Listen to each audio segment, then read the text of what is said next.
Hello, my name is Paula Powell, and today I will be presenting my study that looks at the experiences of Afro-Caribbean women working at institutions of higher education in the United States. Since the 1890s, Afro-Caribbean women have continued to immigrate to the United States. Many have elevated themselves in various fields. But in order to understand the woman's experiences, it is imperative to examine the plight of African American women in the academy. Previous research has shown that Black women are critically underrepresented, accounting for only 8% of female faculty and 2.9% of overall faculty. Further reports have suggested that only 3% of colored women have been promoted to the rank of full professor.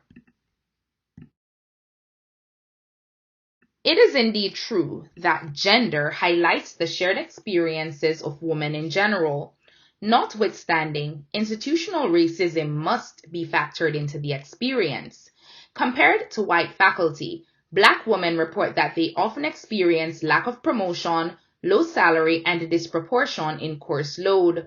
For this reason, Griffin has referred to the incidences as being home and homeless at the same time. On the contrary, Caribbean women have reported a divergence in their experiences since they are marginalized as both immigrant and African American. The purpose of this narrative study was to understand how the intersectionality of identities affects the professional practice of Afro-Caribbean women faculty. Since Afro-Caribbean women are uniquely positioned, it is critical to illuminate their lived stories to ensure their success in the academy. In addition, the fact that student populations are growing in diversity indicates that a shift from the primordial is necessary to influence recruitment and retention practices. In light of this purpose, the study was guided by the following questions. What are the lived experiences of Afro-Caribbean women at institutions of higher education in the United States? How do the women describe their identities? How do the women understand their race, ethnicity, which encompasses foreign status, and gender, or rather their simultaneous position in relation to their work in higher education?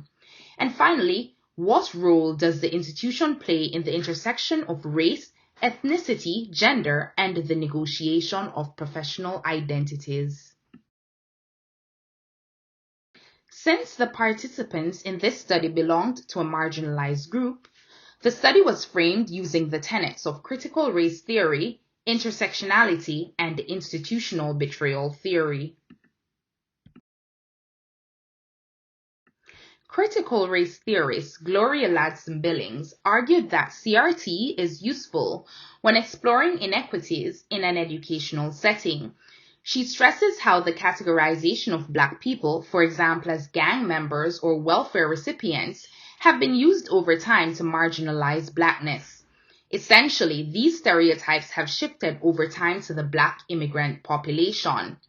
CRT can therefore help to generate a deeper understanding of the sociocultural experiences of Black immigrants and Afro-Caribbean women specifically in the United States. On the other hand, the theory of intersectionality is an approach to understanding the lived experiences of those who have been marginalized. The theory emerged as a response to the social injustices that permeated society in the 20th century. The term itself was coined in 1989 by law professor Kimberly Crenshaw, who argued that discrimination is based on multiple forms of oppression. For Crenshaw, gender, race, and ethnicity are not experienced separately. Instead, interplay creates a multidimensional identity for women. Conceptualized by Smith and Freyd in 2014, institutional betrayal occurs when trusted and powerful institutions, such as schools, churches, the military, and governments, act in ways that bring harm upon those dependent on them for safety and well-being. The actions or inactions of institutions can result in traumatic outcomes for their dependents. In reviewing the literature, three main themes were identified. These are the definition of success in the academy, the experiences of women faculty of color, and the role of identity.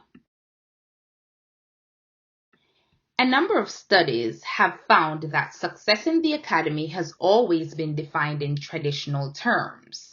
These traditional definitions have aided in the continued marginalization of people of color. Within the academy, attaining tenure and having a robust research agenda are important factors that determine success.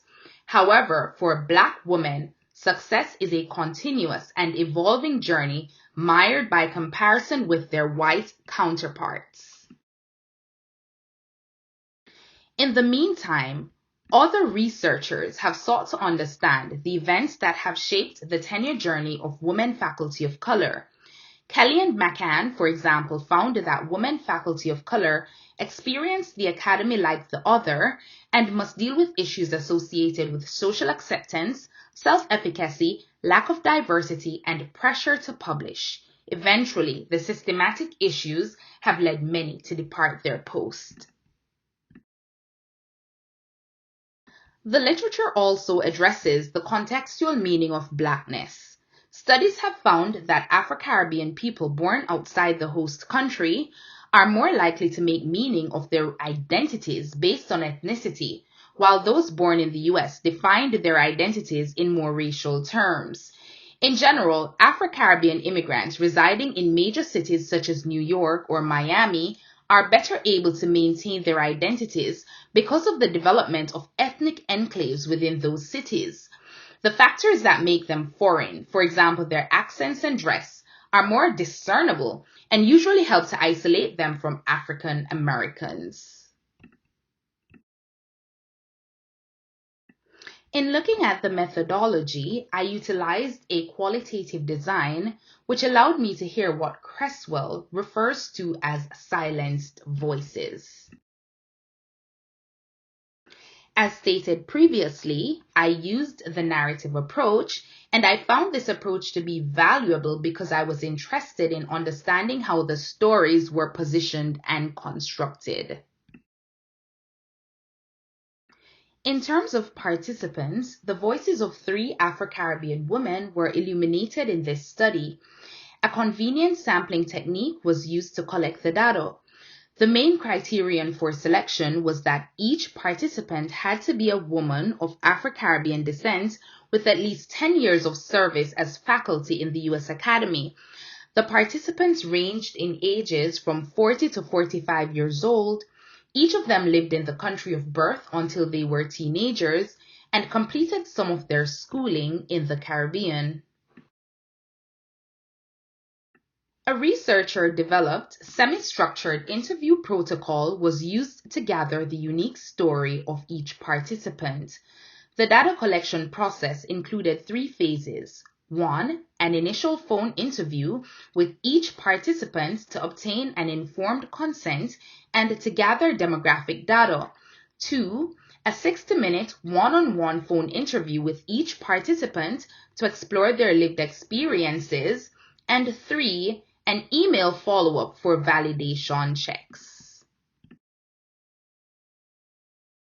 After receiving approval from the Institutional Review Board, each participant was contacted and interviewed. All interviews were audio recorded and transcribed. To eliminate bias, I used the qualitative analysis software MaxQDA version 12 to organize and analyze the data. The data analysis yielded 4 major themes. 1. Becoming the minority. 2. Changing course. 3. Cultural stereotypes. And 4. Acceptance amid challenges. When someone moves to a new country, it is generally expected that they will both learn and adapt the culture. For Afro-Caribbean immigrants, once they move to the U.S., they come to realize that society is stratified based on race and that the categorization of people creates inequities among the population. Frankly, coming to America opens a Pandora's box for Afro-Caribbean women who are often forced to part with aspects of their culture and by extension their identity. The participants in this study spoke about how they became the minority for the first time in their lives once they migrated to the US. All participants in this study expressed undying love for their country of origin.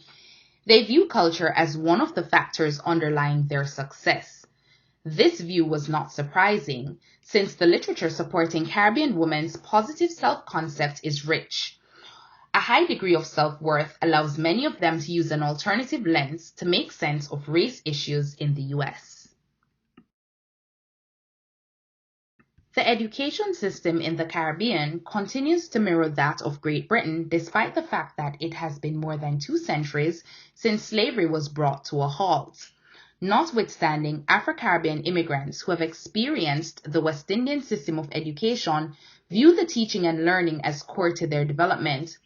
For the immigrant faculty, migration is their stepping stone to the academy. In the midst of mobilizing upwards, many of them come to realize that the dream cannot be realized without hurdles. One of those hurdles is cultural stereotyping. The participants all reported that some stereotypes they have received have been positive, while most are negative. However, over time, they have learned to cope. With only 3% of faculty being Black, the concern for the success of Afro-Caribbean immigrant women is immense. Although Black women have been extremely successful in their quest for doctoral achievement, their success is generally not reflected in the academy. Despite this view, the participants in this study reported that race did not play a role in their success. They say it is the lack of jobs that have resulted in fewer Afro-Caribbean women being on college campuses. The findings of this study challenges dominant views that all people of African descent experience issues with marginalization and systematic racism in the same way. In fact, the findings suggest that people of color construct their identities based on context. The Afro-Caribbean women who participated in this study did not view race as a facet of their identity. Ethnicity rings loud in their professional life even though it results in unwanted stereotyping. In the end, the women do not view their cultural background or foreign status as a barrier to their success. For these women, the institution did not play a role in the intersection of their identities. All participants reported that their specific institution have been supportive rather than oppressive towards their development. They view their institution as being open to diversity and not necessarily focused on individuals of a certain pedigree. It is more so the lack of opportunities and the scarcity of jobs that would lead society to believe that college systems are betraying people of African descent. This is contrary to the findings in the dense literature, which supports the idea that university campuses propagate ancient practices related to the categorization of people based on race. This concludes my presentation. Thank you for watching.